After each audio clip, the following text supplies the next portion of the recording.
जानते हो, कभी कभी हम इतना टूट जाते हैं और इतना मायूस हो जाते हैं कि हमारी आंखों में आंसुओं के सिवा कुछ नहीं होता और हम बस अल्लाह से शिकवे शिकायतें करने लगते हैं कि या अल्लाह मेरी दुआ क्यों कबूल नहीं हुई।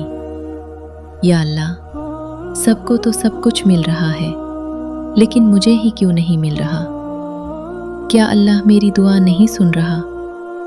क्या मैं इतना गुनाहगार हूँ? रोते हुए जब हम ये कहते हैं कब तक सब्र करना पड़ेगा, तो कुरान पाक में जवाब मिलता है, तुम क्या जानो, शायद वादे का वक्त करीब हो। फिर जब हम कहते हैं लेकिन या अल्लाह लगता है आप मुझे भूल गए हैं, तो कुरान पाक में जवाब मिलता है, तुम मुझे याद करो, मैं तुम्हें याद करता रहूँगा। और अल्लाह फरमाता है, ए नबी, मेरे बंदे अगर तुमसे मेरे मुतअल्लिक पूछें तो उन्हें बता दो कि मैं उनसे करीब हूँ। पुकारने वाला जब मुझे पुकारता है मैं उसकी पुकार सुनता हूँ और जवाब भी देता हूँ। फिर हम ये क्यों सोचते हैं कि अल्लाह हमारी पुकार नहीं सुन रहा। जब तुमने अल्लाह पर तवक्कुल कर लिया है तो ये मत सोचो कि जो मांगा है वो कब मिलेगा और कैसे मिलेगा।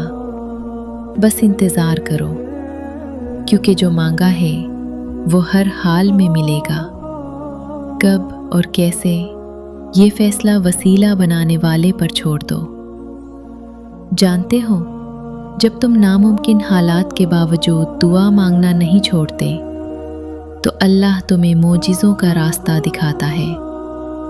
चाहे सारी दुनिया तुम्हें मायूसी की तरफ धकेल दे, लेकिन अगर तुम्हारा अल्लाह पर कामिल यकीन है तो अल्लाह तुम्हारे लिए गैब से वसीले बनाता है।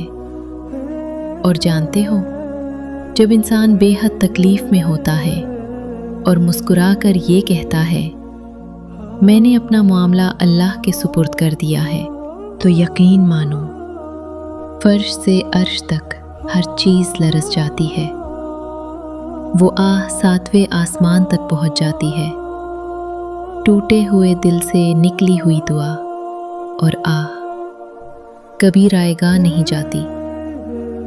और जब मामला अल्लाह के सुपुर्द कर दिया जाता है तो जालिम कभी भी बच नहीं पाता, क्योंकि वो बड़ा रहमान है और बड़ा रहीम है। वो जुल जलाल है। और एक बात बताऊं, अगर तुम थोड़ी सी आजमाइश से डरकर अपना यकीन हार बैठोगे तो तुम्हारी दुआएं कैसे कबूल होंगी। कबूलियत का एक उसूल है, सब्र रखो, दुआ करो और मोजिज़ों को पालो। बेशक अल्लाह दुआओं को कबूल करने वाला है। इसलिए नई उम्मीद के साथ अगर आपको मेरी बात समझ आई हो तो इस पर ज़रूर अमल कीजिएगा और कमेंट सेक्शन में ज़रूर बताइएगा और दुआओं में याद रखिएगा।